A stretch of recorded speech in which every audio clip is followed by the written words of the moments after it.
Bonsoir, Chérif. La présidente du Haut Conseil du dialogue social, Madame Innocence Ntap Ndiaye, se prête à nos questions ce soir. Bonsoir, Madame le Président. Bonsoir, Mamoudi Ibra Kane. Quels sont les résultats auxquels vous êtes parvenus en conviant les acteurs de l'école à la veille de cette rentrée scolaire et dans la foulée, vous avez été reçu par le porte-parole du Khalife général des Tijanes? Merci, Mamoudou Ibra Kane. Permettez-moi tout d'abord, au nom des membres du Haut Conseil du dialogue social, de vous remercier pour cette écoute attentive par rapport aux résultats de cette session de pré-rentrée que nous organisons à la veille des rentrées scolaires. Cette session revêt un caractère tout à fait particulier parce que, d'abord, en raison de la crise profonde qui a secoué le milieu scolaire l'année dernière, il fallait véritablement trouver les voies et moyens de ne plus retomber dans une telle situation. L'année dernière, nous avons eu 5 mois d'accalmie. Cette année, nous voulons avoir tous les 9 mois, en tout cas, d'accalmie. Et je pense que le jeu auquel nous sommes tous, en tout cas, prêtés, que ce soit les membres du gouvernement, que ce soit les partenaires sociaux, les syndicats d'enseignants et les membres du Haut Conseil, et le patronat, parce que encore nous sommes tripartites, je pense que ce jeu véritablement méritait de lui accorder véritablement toute l'attention. Oui. Les résultats, d'abord ce que nous voulions, c'est un suivi-évaluation de l'exécution des points de la plateforme revendicative des enseignants, qui sont consignés dans le procès-verbal. Et nous avons fait le tour avec les syndicats d'enseignants et les représentants des ministères concernés. Et il faut se féliciter que sur plusieurs points, le gouvernement ait en tout cas exécuté une bonne partie, dans justement, une certaine mesure. Une idée, est-ce que la plateforme est satisfaite totalement ou à hauteur de combien? Si la plateforme avait été en tout cas satisfaite à 100%, oui, je pense qu'on n'en serait pas là. Les syndicats d'enseignants, par leur ouverture et par leur compréhension aujourd'hui des résultats économiques de façon générale, suivant un échéancier bien établi, l'exécution de ces engagements. Oui. Et ils ont reconnu les efforts faits par le gouvernement. Et je vous assure, un ministère même a été félicité. Oui, à hauteur de combien cette satisfaction-là? Par exemple, si nous prenons aux 3 quarts, par exemple? Oui, peut-être aux 3 quarts sur certaines questions comme l'habitat social, comme les rappels. Les lenteurs administratives sont encore là, mais on est en train de voir comment éradiquer de façon définitive par la dématérialisation. Il y a eu beaucoup d'avancées. Vous avez parlé aux uns et aux autres dans un langage clair, franc? Bien sûr, nous avons des partenaires. Il y a les syndicats, mais il y a aussi le gouvernement. Oui. Et je pense que la plateforme d'échange que constitue le Haut Conseil est véritablement le cadre approprié pour des discussions, que ça soit bilatéral ou tripartite. Et avec le gouvernement, bien sûr, nous nous entretenons régulièrement sur la méthode à développer, sur les stratégies avec les syndicats d'enseignants, plus d'écoute, plus d'ouverture et véritablement plus de sincérité. Parce que pour négocier, c'est vrai, il faut être 2 ou plusieurs, mais il faut être sincère. C'est l'une des conditions sine qua non d'un dialogue social fécond. Les partis se sont engagés. Oui, vous avez vu que le ministre de l'Éducation a organisé, en prélude à notre pré-rentrée, ce qu'il appelle une concertation partenariale. Ça veut dire quoi? Ça veut dire justement qu'il s'est mis face justement aux acteurs de l'école pour un échange. Ceci pour ce que j'appelais en fait un DEP au niveau intramuros dans le département, ce qui est tout à fait son droit. Oui. Et au lendemain, nous avons pris la suite en revisitant justement le procès-verbal de 2015. Pour dire aux acteurs, nous voulons une année scolaire pleine et entière. Eux-mêmes l'ont dit.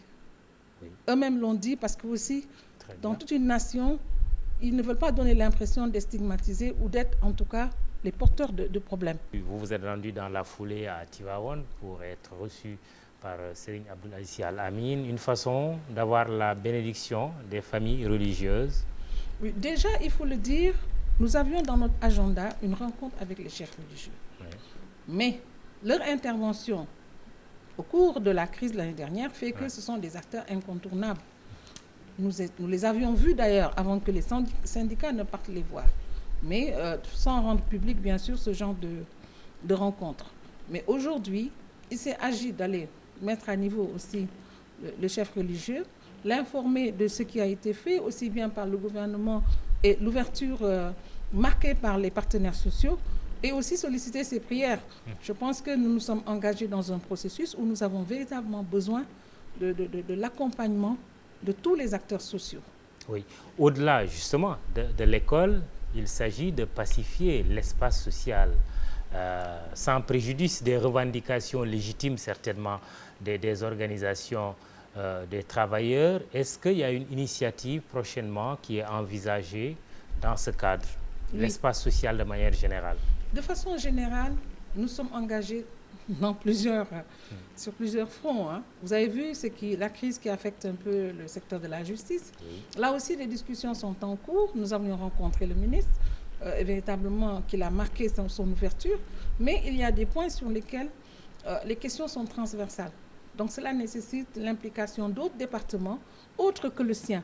C'est ce qui fait que parfois les discussions paraissent un peu longues, mais aussi, comme l'a recommandé le chef de l'État, ne pas promettre ce qui n'est pas possible, ou bien ne pas prendre d'engagement à incidence financière sans pour autant que le ministère en charge des finances ne se prononce sur l'implication financière de la réalisation de ces engagements.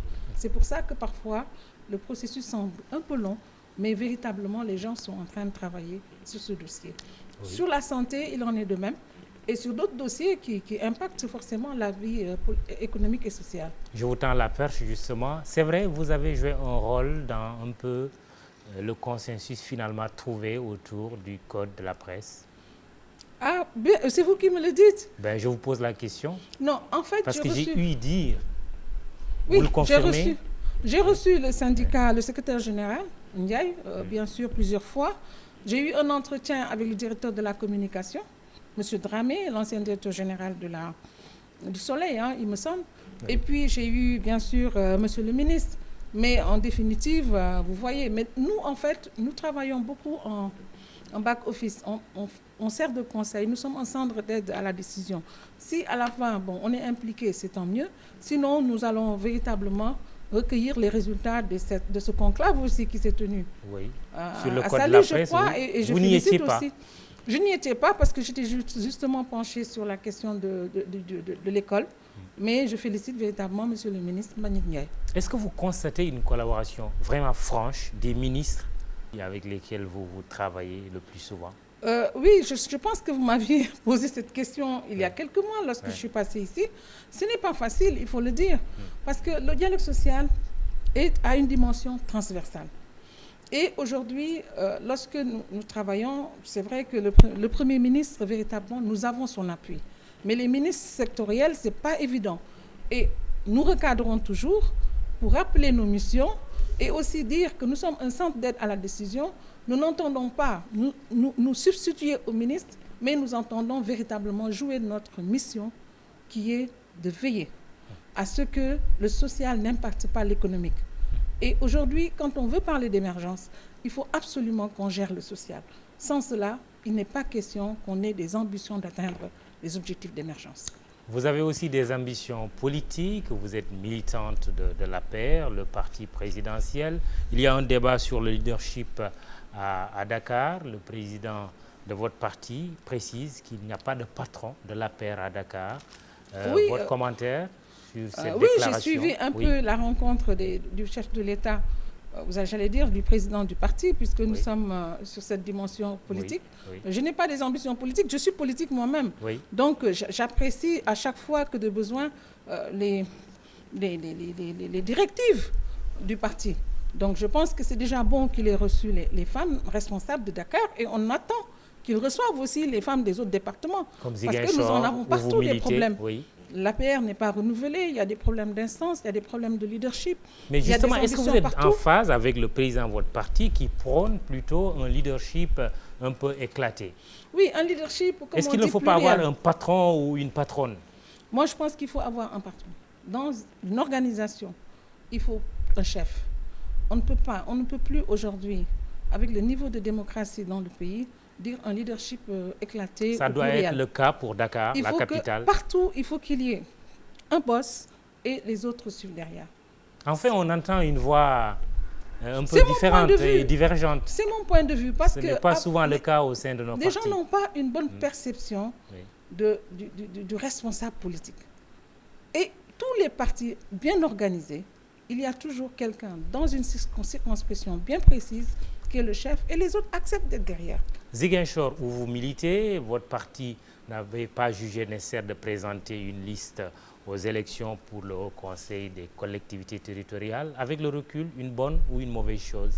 Oui, moi, de ce point de vue, de toute façon, je ne suis pas au secrétariat national, mais j'ai eu à prendre langue avec M. Benoît Sambou, qui est en charge des élections au niveau du parti, pour lui dire que mon point de vue, d'ailleurs pour lui-même en tant que responsable, si vous voulez, au niveau national, au sein du parti, qu'il n'y ait pas d'élection dans sa propre zone, cela pose problème qu'il n'y ait pas de candidat.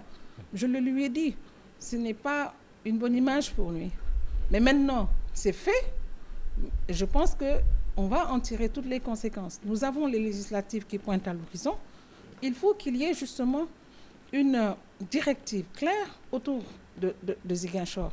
Parce que si nous continuons avec ce leadership éclaté, bien sûr, nous, ça ne nous arrange pas. Hein. Vous êtes candidate. Et nous allons véritablement porter notre voix là où il faudra la porter. Vous êtes candidate à la députation.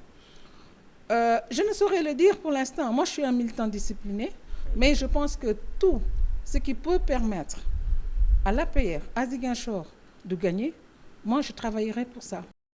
Le débat sur le pétrole ne vous laisse pas indifférente, sûrement. Vous avez votre avis dessus. La famille présidentielle est critiquée, beaucoup critiquée sur ce dossier, notamment son frère. On parle de conflit d'intérêts, de délit d'initié. Quelle réflexion vous inspire ce débat? C'est le débat sur le pétrole m'intéresse en ce sens que voilà des ressources, en tout cas des dotations aujourd'hui que le Sénégal a et qui devrait pouvoir en profiter. Comme je l'ai dit tantôt, on parle d'émergence. Je pense que ce plus qui nous tombe comme ça, même si on dit que ça fait longtemps que le pétrole, qu'on sait que le pétrole est au Sénégal, parce que le débat d'ailleurs le précise, je pense qu'il faut avoir un débat franc autour de la gestion de ces ressources. Ne pas focaliser sur les personnes. Parce que si nous prenons les dates, c'est des périodes antérieures. Aujourd'hui, peut-être, il appartient, justement, suivez mon regard à M. Sall, de voir si le débat pollue véritablement le système, de voir la conduite à tenir. Le président... Le petit frère. Le petit frère. Le petit frère. Mais en tout cas, pour ce qui me concerne, étant donné que cette situation est antérieure même à l'accession au pouvoir du président Sall, je pense qu'aussi il faut savoir être honnête intellectuellement et comprendre que c'était une situation antérieure. Maintenant, le débat est-ce que lui, dans sa posture actuelle, il peut continuer à alimenter en tout cas ce débat. Mais c'est une position tout à fait personnelle. C'est quoi votre réponse? Non, la réponse, c'est lui qui doit la donner. De clarifier, mais de moi, se en ce prononcer, qui me concerne, en tant que présidente d'institution, oui. Mon ambition, c'est d'engager un débat sur la gestion des ressources minières, etc. Dernière question à l'ancienne ministre d'État de l'ancien président de la République, Maître Abdoulaye Wade. Wade avait-il voulu confisquer le pouvoir en 2012, comme le soutient l'ancien ministre de l'Intérieur, Ousmane Ngom? Bon, ce débat-là, franchement, je pense que j'ai beaucoup d'estime pour monsieur le ministre d'État, Ousmane Ngom, avec qui nous avons eu en partage un gouvernement. C'est un homme d'État. Et je pense qu'aujourd'hui, j'ai été un peu peinée. Parce que cela ne ressemble pas à l'homme, premièrement. Deuxièmement, je ne sais pas en quoi ceci intéresse les Sénégalais. Et je pense qu'Abdou Diouf a attendu des années pour publier ses mémoires.